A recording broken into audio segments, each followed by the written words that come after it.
রাজধানীর সিদ্ধেশ্বরী এলাকায় নারীর ব্যাগ ছিনতাই ও চলন্ত গাড়ির সঙ্গে টেনে হিঁচড়ে নিয়ে যাওয়ার ঘটনায় মামলা গ্রহণ করে তদন্তের নির্দেশ দিয়েছে আদালত। চলতি মাসের ২৭ তারিখে রাজধানীর সিদ্ধেশ্বরী এলাকায় এক নারীর ব্যাগ ছিনতাই ও তাকে গাড়ির সঙ্গে টেনে হিঁচড়ে আহত করার ঘটনায় সংবাদ প্রচার হয় বিভিন্ন পত্রিকায়। ওই ঘটনায় স্বপ্রণোদিতভাবে মামলা গ্রহণ করেছে আদালত। মামলা গ্রহণের পর মামলাটি পুলিশ ব্যুরো অব ইনভেস্টিগেশনকে তদন্তের নির্দেশ দিয়েছেন। মঙ্গলবার ঢাকা মেট্রোপলিটন ম্যাজিস্ট্রেট কাউসার পারভিন এ আদেশ দিয়েছেন বলে জানা যায়।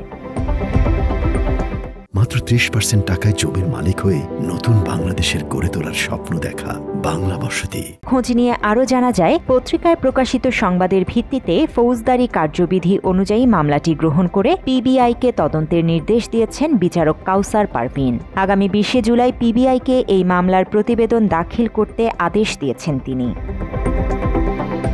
খোঁজ নিয়ে জানা যায়, সিদ্ধেশ্বরীর গ্রিনল্যান্ড টাওয়ারের সামনে রাস্তায় গাড়ির অপেক্ষায় দাঁড়িয়েছিলেন ভুক্তভোগী নারী। বাসারই সামনে ফুটপাতে দাঁড়িয়েছিলাম যে গাড়ি আসলে আমি সেই গাড়িতে উঠবো।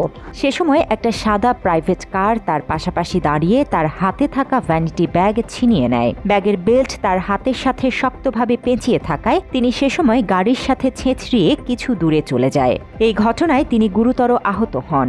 এই মুহূর্তের মধ্যেই গাড়িটা কাছাকাছি এসেই আমার হাত থেকে ব্যাগটা টান দেয়, আমিও সঙ্গে সঙ্গে পড়ে যাই। ব্যাগটা আমার হাতে, ব্যাগের বেল্টটা পেঁচানো ছিল, যে কারণে আমি পড়ে যাই এবং অনেক দূর পর্যন্তই আমি ওইভাবে ছেঁচড়ে চলে যাই। ওই ঘটনায় পত্রিকায় সংবাদ প্রকাশ হলে সেটি দৃষ্টিগোচর হয় বিচারক কাউসার পারভিনের। পরে তিনি স্বপ্রণোদিত হয়ে মামলাটি গ্রহণ করে তা তদন্তের নির্দেশ দিয়েছেন বলে জানা যায়।